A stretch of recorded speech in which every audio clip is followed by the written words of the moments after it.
वफाकी हुकूमत ने रात गए गैस बॉम्ब गिरा दिया। नॉन प्रोटेक्टेड घरेलू सार्फिन के लिए गैस की कीमत में 172% तक इजाफा। प्रोटेक्टेड सार्फिन के लिए फिक्स चार्जेस 400 रुपये मुकर्रर। ज्यादा से ज्यादा माहाना बिल 900 से ज्यादा नहीं होगा। 57% प्रोटेक्टेड सार्फिन के लिए कीमतों में इजाफा नहीं किया गया। तंदूरों के लिए गैस की कीमत 697 रुपये PMMBTU बरकरार। गैस की नई कीमतों का इतलाक 1 नवंबर से होगा। पेट्रोलियम डिवीजन के मुताबिक पावर प्लांट्स के लिए गैस की कीमत 1050 रुपये PMMBTU रहेगी।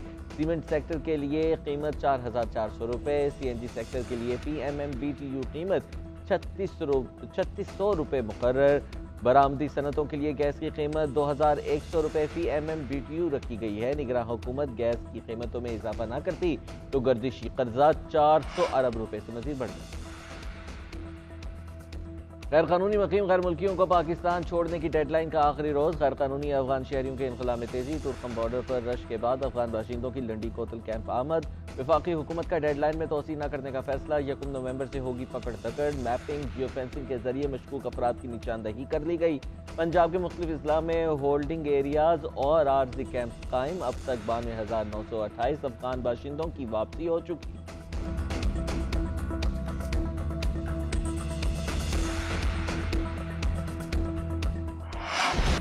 इसराइली मजालिम के खिलाफ दुनिया भर में एहतजाज। टोरंटो में हजारों अफराद का मार्च। बैरूत की जामे मस्जिद के बाहर इसराइल के खिलाफ मुजाहिरा। लंदन में भी हजारों अफराद फलस्तीनियों से यकजहती के लिए बाहर निकले। मगरबी किनारे पर शमे रोशन। रूस के शहर दागिस्तान में एहतजाज। मुजाहिरीन ने एयरपोर्ट का घेराव कर लिया। इसराइली जारहियत के खिलाफ नारे। मुजाहिरीन का सिक्योरिटी फोर्सेस के साथ तसादुम। 20 अफराद जख्मी।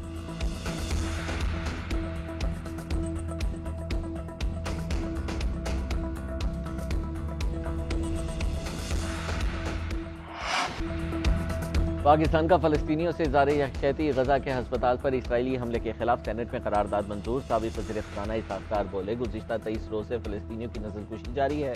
इस जुल्म के खिलाफ OIC, अक़वाम मुत्तहिदा और दीगर फोरम्स पर बात करनी चाहिए। सेनेटर अली ज़फ़र बोले, इसराइल ने 10% फलस्तीनी आबादी को मौत के घाट उतार दिया। इंसानी हुकूक़ की पाबंदियाँ जारी हैं। मगरबी ममालिक भी रोकने में नाकाम।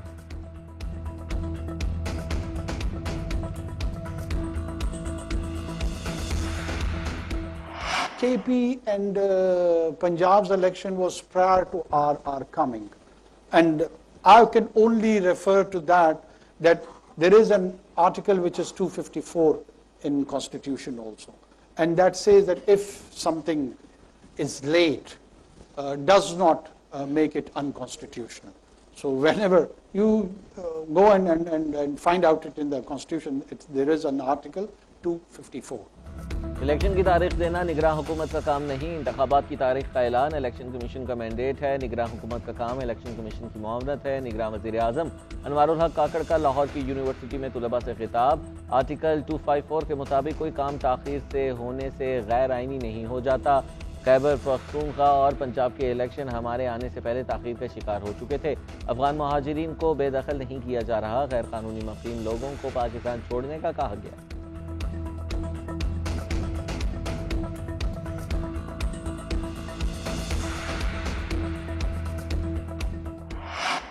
आम इंतखाबात मुकर्ररा वक्त पर होंगे। इलेक्शन कमीशन आम इंतखाबात कराने के लिए तैयार है। 30 नवंबर तक हल्काबंदियों का मरहला मुकम्मल हो जाएगा। चीफ इलेक्शन कमिश्नर की पंजाब की ब्यूरोक्रेसी के इजलास में गुफ्तगू। कहा, निगरान पंजाब हुकूमत को फ्री एंड फेयर इलेक्शन के लिए मुकम्मल सपोर्ट करेंगे। चीफ इलेक्शन कमिश्नर की ज़ेर सदारत पंजाब की ब्यूरोक्रेसी का इजलास। इंतखाबात के गैर जानिबदाराना और पुरअमन इनेकाद के लिए इक़दामात का जायजा। आम इंतखाबात की तैयारियों पर ब्रीफिंग। वज़ीर आला पंजाब मोहसिन नकवी का इंतखाबात आज़ादाना और मुनसिफाना बनाने के अज़्म का इजहार।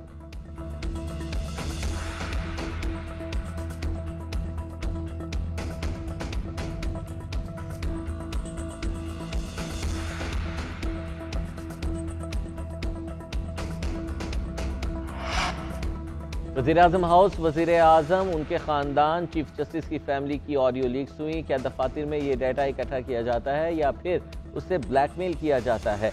जस्टिस बाबर सत्तार के ऑडियो लीक से मुतालिक केस के दौरान रिमार्क्स। कहा, हमारे फ़ोन की निगरानी हो रही है तो हमें पता होना चाहिए ऐसा कौन कर रहा है। अटॉर्नी जनरल ने मौक़िफ़ इख्तियार किया कि किसी इनफरादी शख्स की ऑडियो टैप का कौमी असम्बली से ताल्लुक नहीं था। दरख्वास्तें गैर मौसर हो चुकी हैं, अदालत निपटा दे। अदालत ने अटॉर्नी जनरल को वज़ीर आज़म और काबीना से मुशावरत के लिए 4 हफ्ते का वक्त दे दिया। रजा रब्बानी का कहना है कि एक फैक्ट था कि असम्बली तहलील हो गई है, वो अदालत के सामने रख दिया है। अदालत इस मामले को आगे लेकर चलना चाहती है, वो अदालत की सवाबदीद है। मेरी राय के मुताबिक ये दरख्वास्त गैर मौसर हो चुकी है।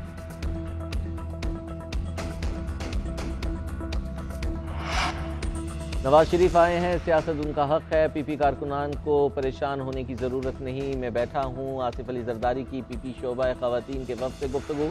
बोले मुल्तान में अपना घर ले लिया, जनूबी पंजाब के दोस्तों और कारकुनान से खुद मुलाकातें करूंगा। नवाब शाह में पार्टी कारकुनान की भी आसिफ अली जरदारी से मुलाकात। साबिक सदर का कहना था पीपल्स पार्टी आवाम की सियासत करती है, हमारी ताकत आवाम का हम पर इत्तेमाद है। पीपल्स पार्टी भरपूर तैयारी के साथ इंतखाबात में हिस्सा लेगी।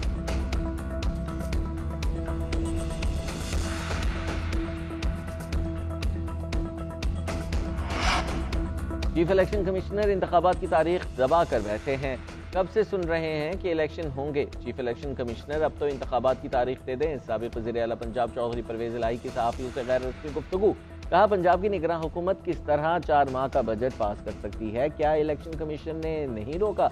निगरान वज़ीर आला पंजाब मोहसिन नकवी नवाज शरीफ के नुमाइंदे हैं। इसराइल फ़लस्तीनियों की नस्लकुशी कर रहा है। पंजाब के वज़ीर आला लाहौर मेले के नाम पर गाने बजाने की महफिलें सजा रहे हैं। उधर लाहौर के जुडिशल मजिस्ट्रेट का परवेज इलाही को जुडिशल रिमांड पर जेल भेजने का हुक्म। गैर कानूनी भर्तियों के केस में मजीद जिस्मानी रिमांड की एंटी करप्शन की इस्तदा मुस्तरद।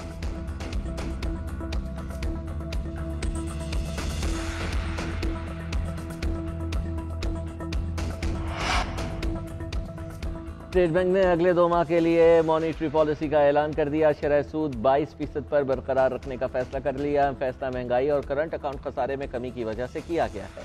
सितंबर 2023 में महंगाई की शरह 33.44% रही। शरह सूद दूसरी बार बरकरार रखी गई है। स्टेट बैंक के मुताबिक महंगाई कम हुई मगर मौशी चैलेंजेस बरकरार हैं। दूसरी शिशमाही में महंगाई में कमी का सिलसिला बरकरार रहेगा। खरीफ की फसल के इब्तदाई तखमीने हौसला अफजा।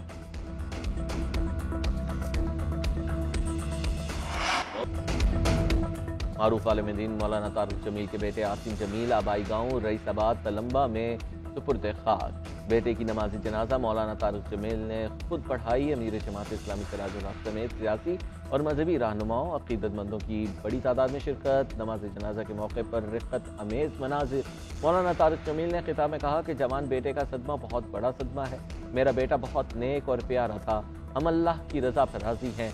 हमें पता है जिंदगी का धागा एक दिन टूटेगा।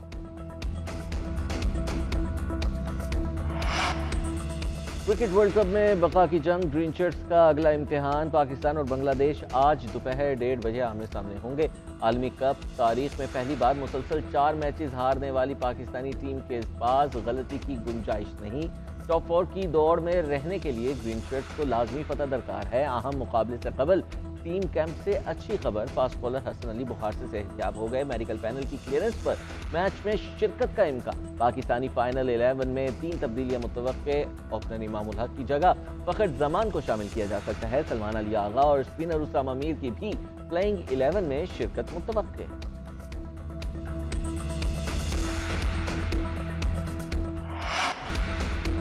DIG शारिक जमाल की मुबैना कत्ल में मुलविस मरकजी मुलजिमा शामिल तफ्तीश हो गई। कुर्रतुल आइन की अपने वकील के हमरा लाहौर के इन्वेस्टिगेशन हेडक्वार्टर्स में DIG इन्वेस्टिगेशन इमरान किश्वर से मुलाकात। इमरान किश्वर ने शारिक जमाल के कत्ल से मुतालिक मुलजिमा का बयान रिकॉर्ड